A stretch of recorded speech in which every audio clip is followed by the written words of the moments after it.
bem, turma? Nossa aula de hoje é sobre ácidos. Nós vamos começar primeiro aqui com a definição. Existem diferentes definições do que é um ácido. Nós começamos estudando a definição de Arrhenius. E a definição de Arrhenius para um ácido é: todo composto que, em meio aquoso, sofre uma reação de ionização, liberando como único cátion o íon H+, que nós chamamos de hidrônio.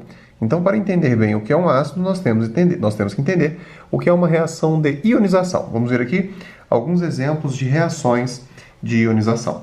E eu vou começar aqui com um ácido muito comum e importante da gente conhecer, que é o HCl, é o chamado ácido clorídrico.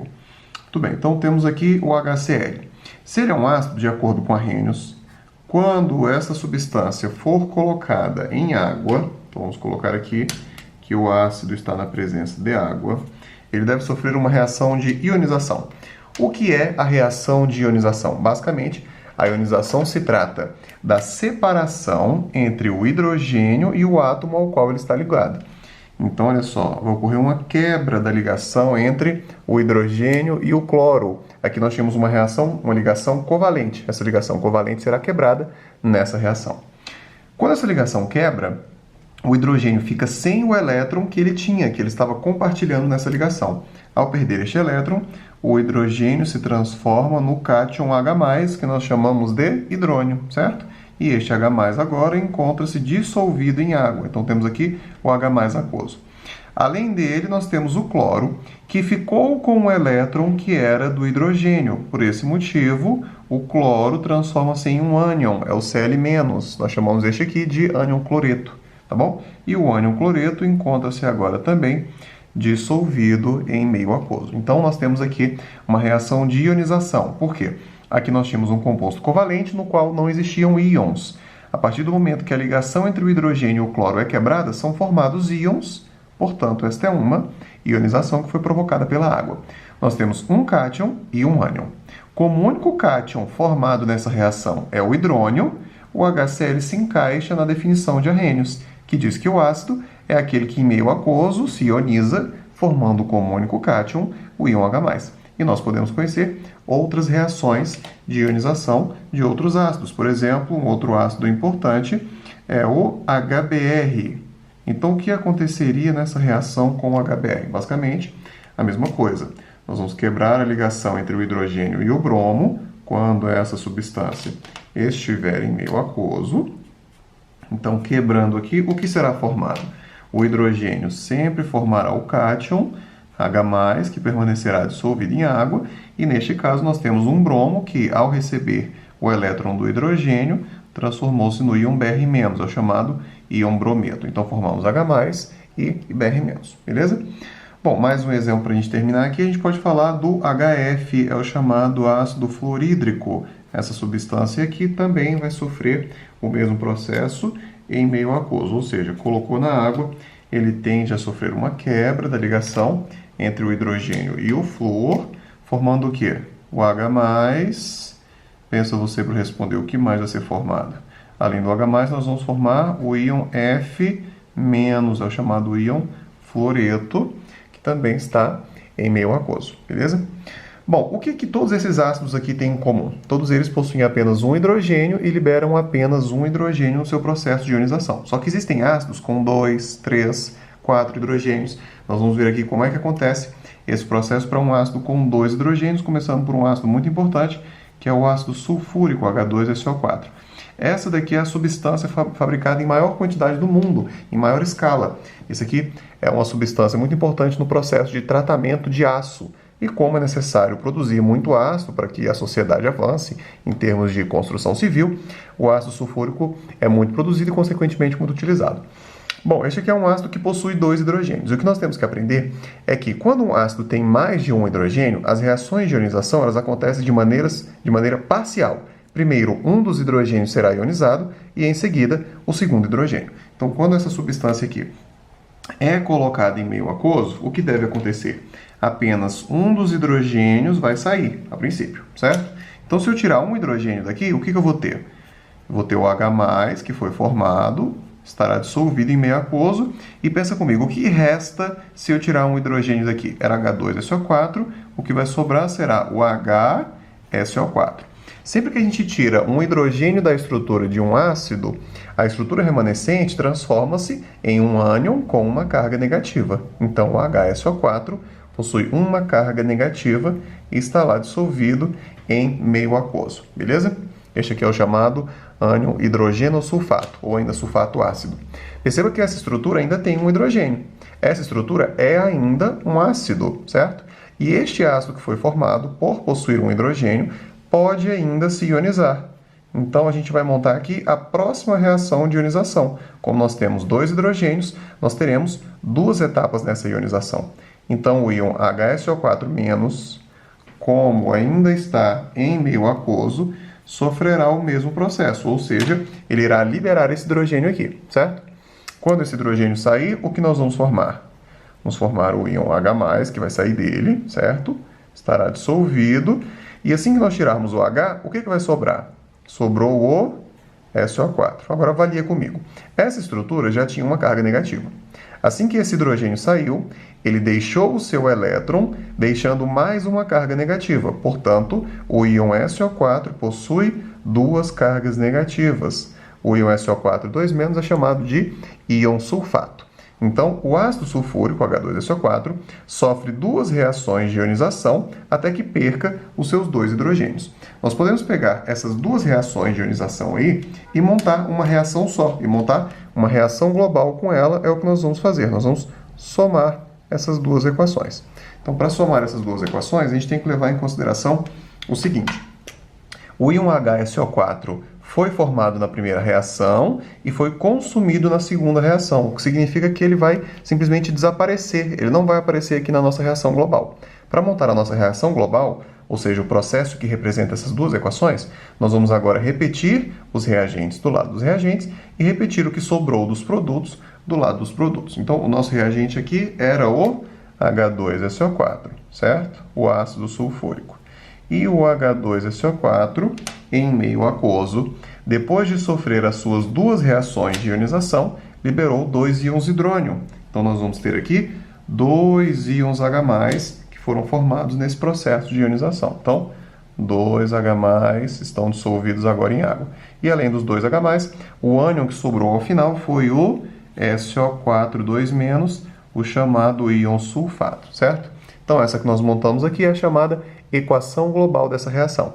Essa aqui é a primeira ionização, essa aqui é a segunda ionização, e aqui nós temos a equação global, ok? Bom, é possível para um determinado ácido chegar direto na equação global sem ter que passar pelas ionizações parciais. Por exemplo, vamos tratar aqui deste ácido. É um ácido que tem 3 hidrogênios, H3PO4, certo? Então, eu vou pedir que você faça aí no seu caderno, levando em consideração isso que nós aprendemos aqui, as ionizações parciais para este ácido, é o chamado ácido fosfórico. Como ele tem 3 hidrogênios, significa que ele vai sofrer a ionização em 3 etapas. Então, nós vamos ter 3 equações de ionizações parciais para depois chegar na equação global. O que eu vou montar aqui é somente a equação global, e aí você depois faz as etapas, beleza? Como é que nós podemos pensar em como seria a equação global sem ter que passar pelas reações de ionização parcial? É só a gente pensar o seguinte. Se ele tem 3 hidrogênios, esses 3 hidrogênios tendem a sair. Então, ele vai sofrer aqui a ionização dos seus 3 hidrogênios, beleza? Sai um hidrogênio, depois o outro, depois o outro. O que importa é que, no final das contas, nós teremos tirado 3 hidrogênios, portanto, nós vamos formar 3 íons hidrônio, 3 íons H+. Além disso, o que vai sobrar no final? Ao tirar os 3 hidrogênios, a estrutura que resta é o PO4, certo? Como nós temos percebido aqui nas equações em que vimos anteriormente, cada hidrogênio que sai da molécula deixa uma carga negativa.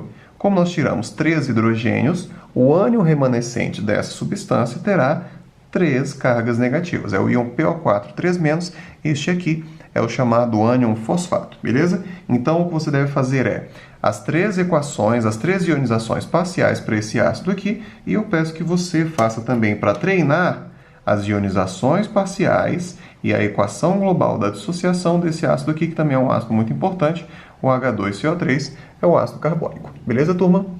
Bem, turma, depois de entendermos a definição do que é um ácido e de vermos como acontecem as suas reações de ionização, nós vamos ver como se pode classificar um ácido. Há diferentes maneiras de se classificar os ácidos com base em diferentes critérios. Nós vamos aqui aprender primeiro a classificação dos ácidos com base no seguinte critério. Existem alguns ácidos que possuem oxigênio, existem ácidos que não possuem oxigênio. Talvez você tenha percebido isso aqui no nosso primeiro slide, entre aspas, certo? Olha só, eu tenho ácidos que não possuem oxigênio em sua molécula e ácidos que possuem oxigênio. Então, com base nesse critério, nós podemos classificar os ácidos em hidrácidos e oxiácidos. Então, este aqui é o termo que designa a presença do oxigênio nos ácidos. Então, o que são oxiácidos? São ácidos que possuem oxigênio em sua molécula. A gente pode até escrever isso aqui, ó. O que é o oxiácido? É o ácido que contém o elemento oxigênio. E o hidrácido, o que é? É o ácido que não tem, é o ácido sem o elemento oxigênio na sua composição. Este aí é o critério. E vamos aqui citar alguns exemplos, os mais importantes, beleza? Então, exemplos importantes de hidrácidos, olha só, HCl, HBr, HI, são ácidos sem oxigênio importantes, beleza? A gente também pode citar aqui o H2S, é o chamado ácido sulfídrico, e o HCN, o ácido cianídrico, são exemplos de ácidos que não possuem oxigênio. Entre os oxiácidos, a gente pode citar aqui HNO3, é o chamado ácido nítrico.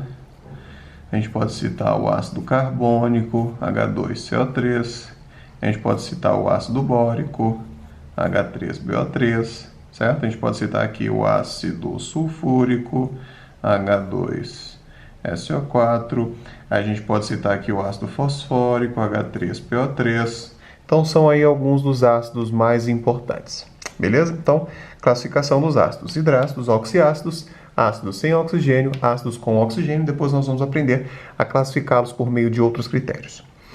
Seguindo aqui o intuito da aula de vocês pela apostila, nós vamos ver como é que se faz a nomenclatura dos ácidos, começando pelos hidrácidos, ou seja, os ácidos que não têm oxigênio. Tem uma regrinha bem simples que diz o seguinte: a nomenclatura dos hidrácidos ela é feita da seguinte forma. A gente começa da seguinte maneira: ácido, beleza? Aí depois disso a gente coloca o nome do elemento que compõe este ácido, beleza? E por último a gente acrescenta o sufixo hídrico. Então todos os hidrácidos terminam seu nome com hídrico, clorídrico, bromídrico e por aí vai. Então vamos usar esses ácidos aqui para tratar do nome deles e colocar exemplos aqui. Então começando, olha só, pelo HCl. Ele é um hidrácido, então o nome dele vai ficar ácido. Nome do elemento, este é o cloro, com o sufixo hídrico. Como é que será que vai ficar isso aí? Ele será então o ácido clorídrico, correto? Seguindo aqui, ó, eu tenho o bromo, vamos colocar aqui ele como exemplo, o HBr. Que ácido seria este? Este aí é o ácido, o elemento é o bromo, com o sufixo hídrico fica ácido bromídrico, correto? Vou colocar aqui agora um exemplo que foge um pouco essa lógica, que é o seguinte, é o HCN. Perceba, eu tenho dois elementos aqui compondo o ácido além do hidrogênio, beleza? Então, este aqui ele tem o seu nome feito da seguinte maneira, ele é o ácido. O CN, quando a gente separa aqui em H+, e CN-, o íon CN- é o chamado íon cianeto, certo? De forma tal que o ácido formado pelo íon cianeto é o ácido cianídrico, tá? Essa substância aqui é um gás muito tóxica. Inalando isso aqui, a pessoa pode morrer, ok? Então, é uma substância muito perigosa. Vamos aqui a mais alguns exemplos. Ó, continuando aqui, deixa eu ver, eu pulei o HI. Então, vamos tratar aqui do HI. Qual seria o seu nome? Pensa aí. Ácido com o iodo, como é que fica? Ácido iodídrico. Este é o nome dele. Continuando, vamos pegar mais um aqui, ó, o H2S. H2S. Este elemento aqui é o enxofre. Como você acha que fica? Ele é o ácido sulfídrico.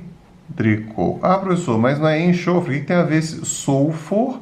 Seria a designação do enxofre em latim, tá bom? Então, enxofre em latim é sulfur, daí ácido sulfídrico. Para terminar aqui, podemos colocar mais um exemplo. Não apareceu ainda o HF. Este elemento aí é o flúor, portanto, o nome ficaria ácido fluorídrico. anhidrírico. Então temos aí os exemplos dos principais hidrácidos com suas nomenclaturas.